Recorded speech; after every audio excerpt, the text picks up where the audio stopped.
Askofu Emmaus Mwamakula ameendesha ibada fupi katika chumba cha Mahakama Kuu ya Tanzania, masjala ndogo ya Dar es Salaam, kabla ya kuanza kwa kesi ya uhaini na umkabili mwenyekiti wa Chadema Tundu Lissu.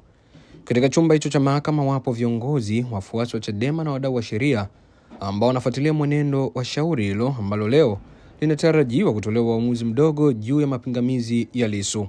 Uamuzi huo unatarajiwa kutolewa na jopo la majaji watatu wakiongozwa na Jaji Dunstan Ndunguru juu ya mapingamizi ya Lissu, ikiwemo kupinga kupokelewa kwa vielelezo ambavyo ni flash disk pamoja na memory card ambavyo vilitolewa na shahidi watatu wa upande wa jamhuri aliyeomba mahakama ivipokee kama sehemu ya ushahidi wake. Na hivi ndivyo hali ilivyo katika chumba cha mahakama. Mimi naitwa Mika Ndaba na hizi ni ripoti zaidi.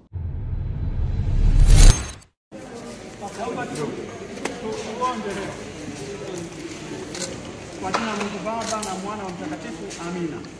Mungu wetu, tunakushukuru kwa ajili ya siku hii ya leo tena ambapo tunakuja kwa ajili ya kesi ya Mheshimiwa Lissu. Basi tunajikabidhi mikononi mwako, tukiweka mikononi mwako majaji, tunaomba ukawaangazie akili ya kutaka kujua namna ya kutenda haki na ukawalinde pia katika maisha yao na afya zao.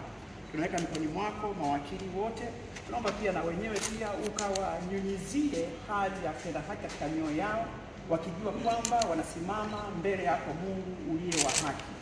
Tunamkabidhi Mheshimiwa Lissu mikononi mwako. Tunaomba Bwana ukamtunze, ukampe na afya njema, lolote lilo baya lisimpate. Nasi sote tunaosikiza kesi na Watanzania wote kwa ujumla, amani yako na haki yako ikatawale, tukienda kinyume na kila namna ya hila katika nchi yetu. Mungu utaonekana, utasimama. Mwisho wa siku katika nchi hii tutaweza kusema Mungu ulikuwa pamoja nasi, ukatusaidie tukafike mahali tuwe na mfumo imara katika nchi yetu, katika jina la Mungu Baba, Mwana na Mtakatifu. Amina.